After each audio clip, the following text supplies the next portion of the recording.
گرنجیدان بە پەروەردە و خوێندن دەواازەی پێشکەوتنی هەرنەتەوەیەکە و ئایندەی وڵاتیش بە ئاستی خوێندەواری تاکەکانی کۆمەلگا بەستراوەتەوە. لەو چوارچێوەیەشدا بەشی ڕێکخراوە جەماوەریەکانی مەڵبەندی سۆرانی کۆمەڵی دادگەری سمینارێکیان بۆ مامۆستا مەڕوان گەڵاڵی لە ژێرناونیشانی ڕۆڵی قوتابیان لە بنیاتنانی کۆمەلگا ساز کرد.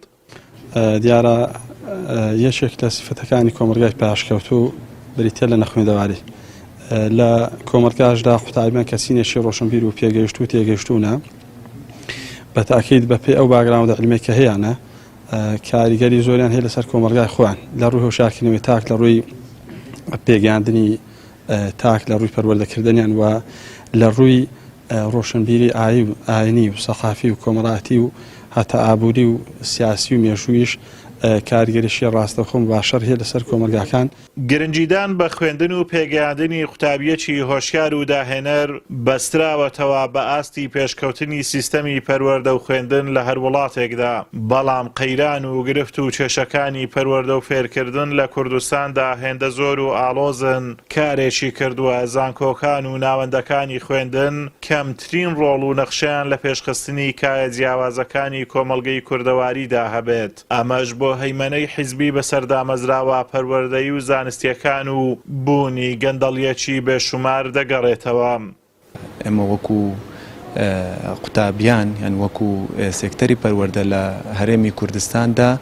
حکوومەت بە پێی پێویست نەیتوانیوە بە ڕۆڵی خۆی هەستێ بەوەی کە بتوانێ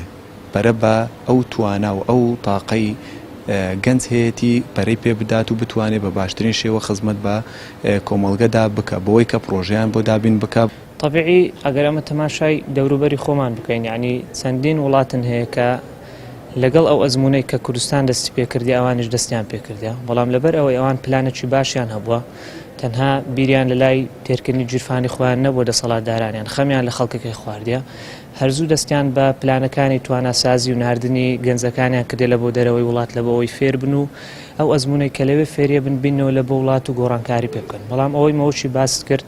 یعنی زیاتر هەر لە تێرکردنی جیرفانی خۆیان بوون و هیچ خەمەچیان لەو گەنجانە لەو قوتابیانە نەخواردیە کە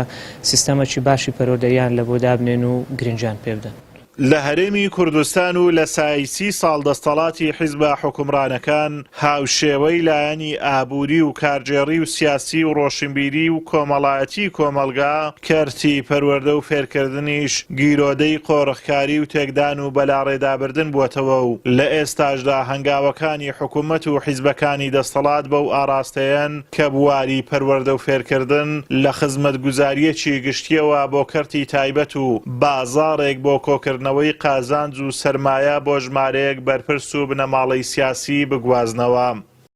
ئازادۆمەراوی کەناڵی ئاسمانی پەیام قەزای سۆران.